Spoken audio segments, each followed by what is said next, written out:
Pablo, defend yourself. Hi, guys. Can you hear me now?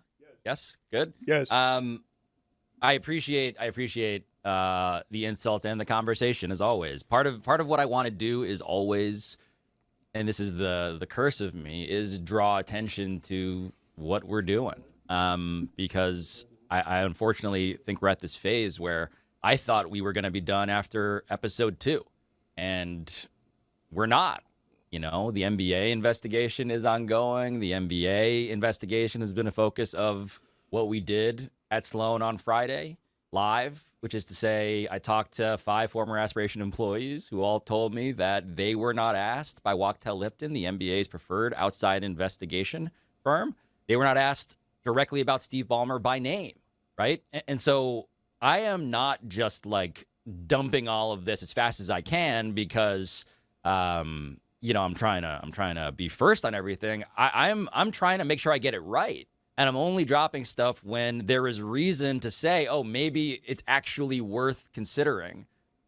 That attention must be drawn to a story that I think the NBA is actively trying to minimize.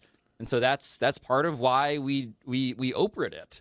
Part of why me and David had no idea what they were getting in for. It's why we did at a conference where Adam Silver was on those very chairs hours earlier, before, of course, going to meet Donald Trump at the White House in ways that I could not have possibly scripted. What was under the other 2 chairs? For those who don't know, Sloan Conference is the Dorkapalooza. A lot of the smartest people in sports get together and, they congratulate each other for an assortment of things. And under the chair of Adam Silver was a smoking gun. What was under the 2 other chairs in the audience that you placed in? What were the seats? Because you are trying to be the Riddler. There's no dispute on that. Well, Mike said they were random chairs. It was Rose K and Rose L. Seat number 2, So. But what was there? So see, he's even more like the Riddler. Yeah, but what was there? I don't want to solve your. I get it. K and L and 2. I get it. Unfortunately, that is for the people sitting in those chairs to reveal. It's their. They have those documents now. Get them to answer the question. Whistleblower complaint. The whistleblower complaint. I'm not here to step on further reporting. Just know that the reporting continues. The whistleblower complaint was many pages long. You've done 9 of these. There's lots more to find out. That was the 9th Mike, one. I'm as surprised as anybody that we're gonna have a 10th. Right? I'm genuinely as surprised as anybody.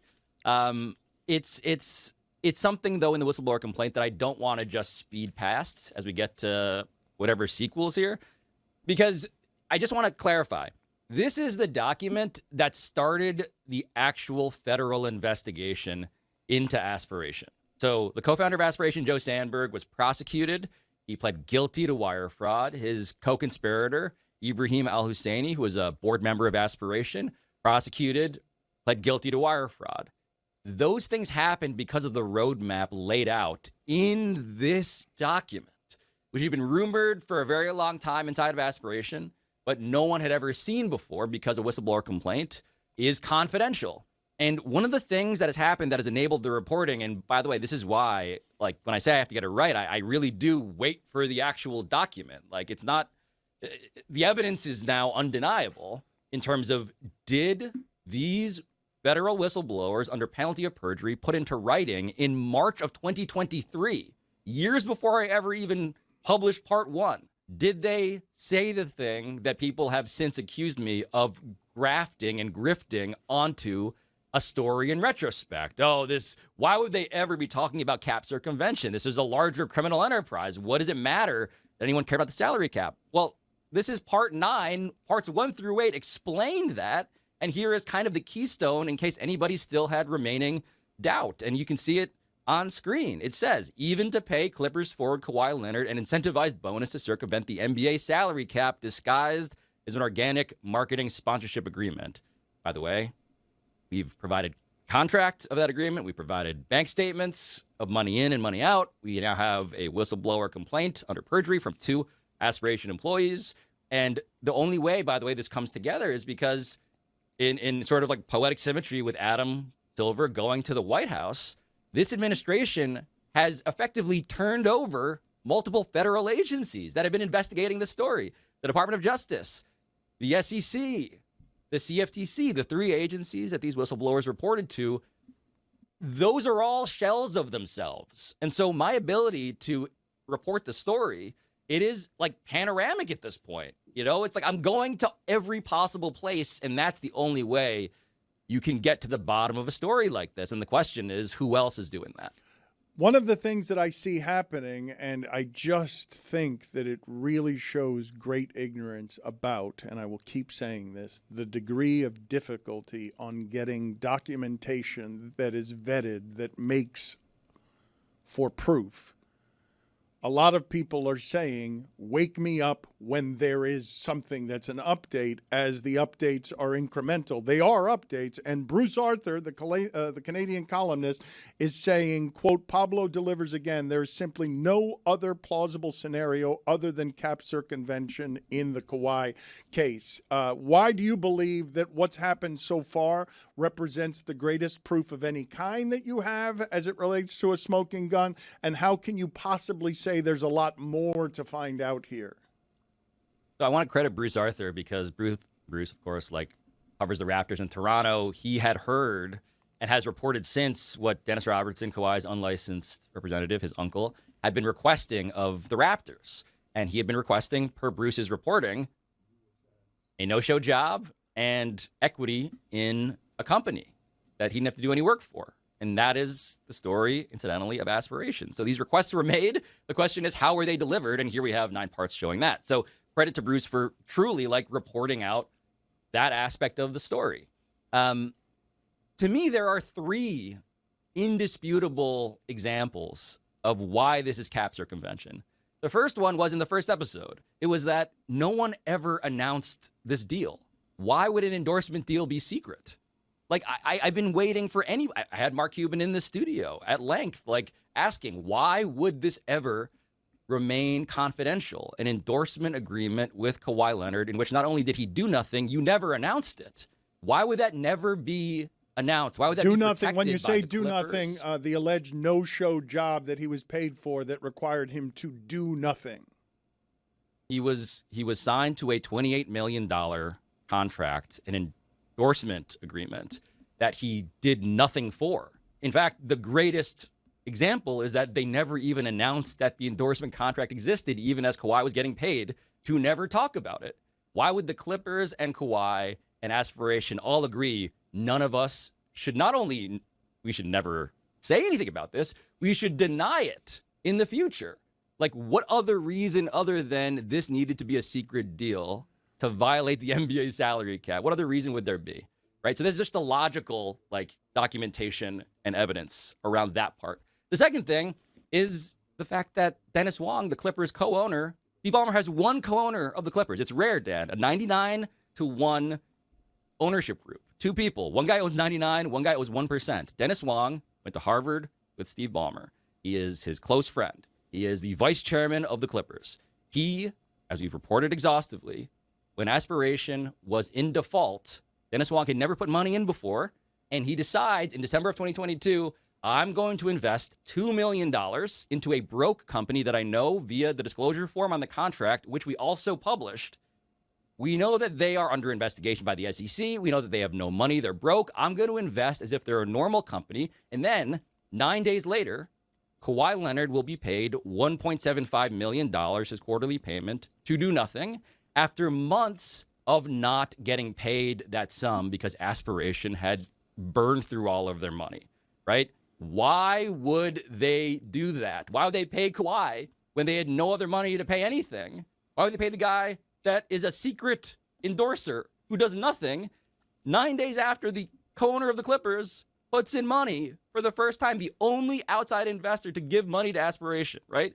No one's ever explained any other plausible money in, money out explanation for that. So that's the second thing. And the third thing, we're just talking about like what feels the most indisputable, the rankings here. The third thing is this complaint, the whistleblower complaint under penalty of perjury to the federal government in 2023.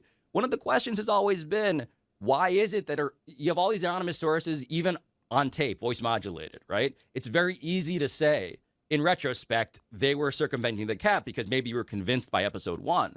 Maybe you were just, connecting dots on your own. This complaint shows in writing under federal penalty that can be prosecuted if you knowingly lie that people said this long before I ever heard of the company. And so I'm okay with the demand for a smoking gun. All I ask of anybody who takes that side of the argument is to provide one alternative explanation to Bruce Arthur's point that it's something else. Tell me what you think explains this, and no one has ever plausibly done that. These documents are really difficult to get a hold of unless you're randomly seated in rows K and L at the Sloan Conference, and then it's just in your possession. Pablo, did you embargo this? Because you ended the episode on a cliffhanger, and I just assumed, well, since 2 randos have these documents, I'll just check social media, and this will be posted there. But I haven't heard what's in these envelopes at all. Are they in your employ? How have you kept this buttoned up? Well, I'm a careful person. I'm a careful guy. But why even do that? Because I don't think you need anything else. I genuinely think that after part 1, and let's say part 2, right? The first 2 things in this power rankings are the 3 things that are most undeniable. That was accomplished in the first 2 episodes. Everything else has been further proof, reporting, sourcing, dissection, counter-argument, pressure testing, all of that stuff, for 7 months. And so if anybody wants more, there is more. But frankly, I don't think I need to say what else is out there. But I guess I'll get to it at some point, though. 2 questions, Pablo. 1, did you run into Adam Silver at all at the conference? And 2, have you heard it all from Mark Cuban lately? Mark has disappeared. Mark has summarily disappeared. It's interesting that the episode I did with Dan, when I brought Dan in for one of the Aspiration episodes, it was about the carbon credit stuff. And we retraced that in this episode, part 9 on Friday at Sloan. Dan was the first person to experience that. And I bring that up because the reason I booked Dan for that episode was because I wanted to get Mark Cuban and I had to settle for another Cuban. And Mark was the person who first theorized if we were going to do, it's true. It's true. And the question that Mark Cuban theorized was if you're going to do cap circumvention, you do it through carbon credits. And so I'm not going to redo all of the Friday episode here, although I've basically started to. It's yes, great point. And we show that that is also what happened here. And so Mark Cuban has disappeared, which is, I think, telling, as to your point. Adam went almost immediately from that stage to, I presume, this is just my connecting of the dots, how you get to Washington, D.C. in time for a 4:00 meeting with the president from Boston, where he was. He went right to the private jet, I assume, to the White House. So, no.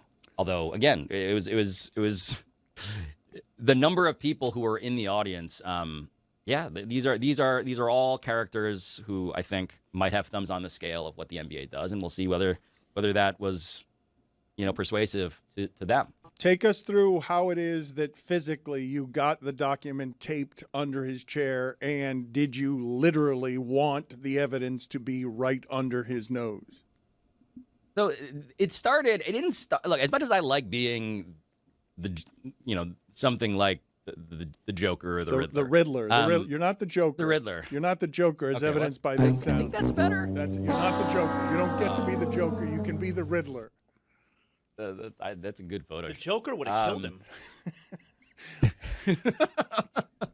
Adam Silver looks like somebody who could be a villain in one of these movies. He just physically, more than anyone in sports. But how is it physically? Take me through both the thought process, the decision, and who physically did it. Yeah, so again, I'm not the Riddler. I'm somebody who got invited to do a panel at Sloan and thought to myself, who else is speaking at Sloan? Oh, wow, Adam Silver is speaking earlier in the day in the same lecture hall. And I'm going to have David and Amin there. How can I convey to David and Amin this new information? Well, typically I'd give them folders, but there's not a desk. So what if we do it some other way? And then I thought, well, it'd be funny because I'm an American who grew up in the age of daytime television.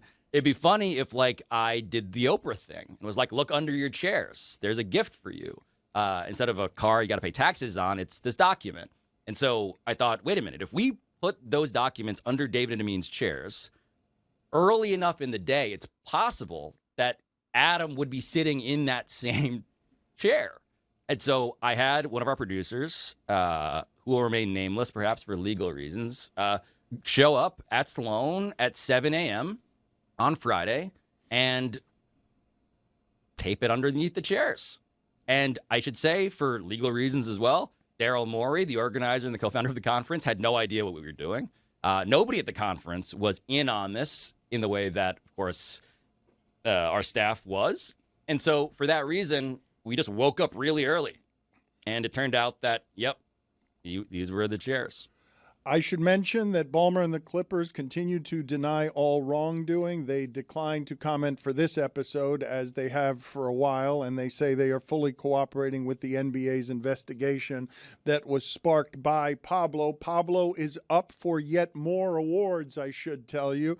2026 iHeart Podcast Awards are next Monday at South by Southwest. He is nominated for Podcast of the Year. He's also up for Best Host. So Podcast of the Year, he's going up against The Daily, Call Her Daddy, The Breakfast Club, Mel Robbins, Theo Vaughn, all the big names in podcasting. And on Best Host, it's Amy Poehler and Emma Chamberlain and also Alex Cooper from Call Her Daddy. The biggest award that you have been proudest to win so far, and do you expect to win this one? Because the work you're doing is unlike anything anyone, never mind sports podcasting, anyone anywhere is doing in podcasting. Yeah, look, no one, for better and for worse, and the award stuff is for the better. And I am I'm heartened that people have felt boxed in enough by journalism that they feel like they got to put us into those categories, frankly, because we're doing it in a way that no one else is doing it, for better and for worse, which is to say with these documents. Like I would love to get to a point where, the sheer force of my charisma is the reason why I'm in a category with Amy Poehler in any way. But no, man, it's just we're doing journalism. Like we're really showing the power of doing evidence-driven reporting. And so I am so thrilled that we've been included, because it's weird. Like, it's a bunch of people that I would say billionaires would love to invite to a cocktail party, and then the one person who they absolutely don't.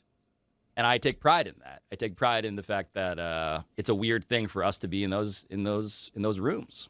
Who's on the other side of arguing the other side of this right now? Who are you hearing from? And are you willing to say that Mark Cuban is now hiding from you in a sheer act of cowardice? If Mark Cuban is out there, I would love for you to come back on the show. He came in studio and we talked at length, and he was such a delight. And then he tweeted nothing after it came out. And he's stopped talking about Aspiration entirely. And I'm just curious why. So I'm not going to call him a coward. I'm merely going to say that his silence has been conspicuous. And I'd like to figure out if his thinking has changed. He was Team Ballmer. And since he's been very, very, very, very, very quiet.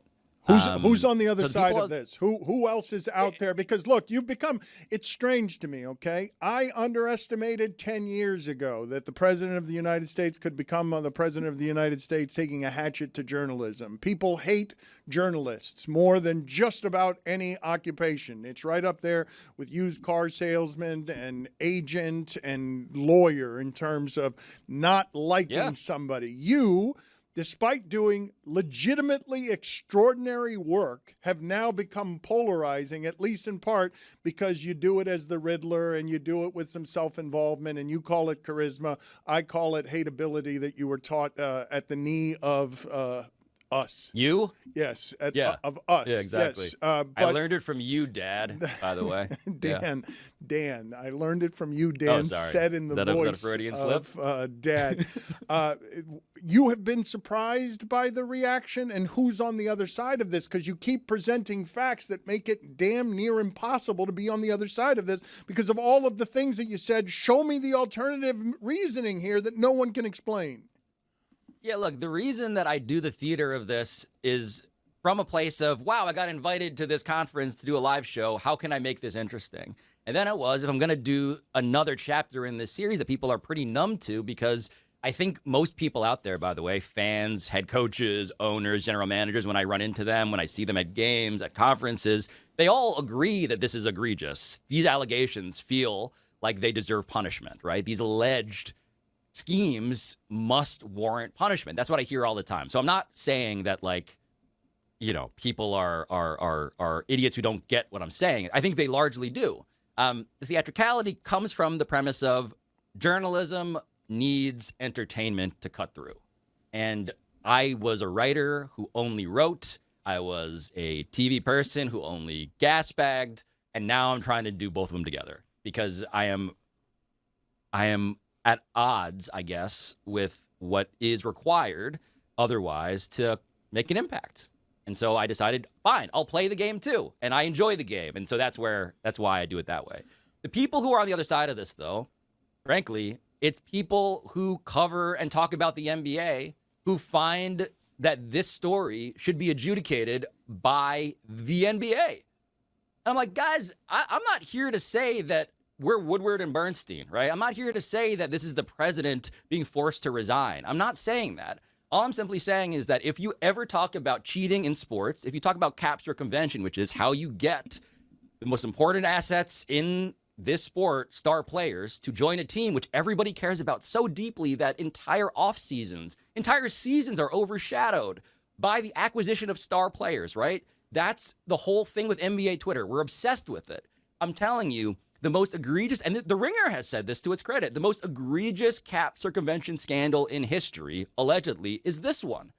And so why would you leave it to the NBA to tell you how big a deal it is or not? Months removed from its initial impact, such that the footprint of it, the accountability of it, the importance of it can be reduced, right? Like and this is where, you know, I do feel like I just got to reassert something.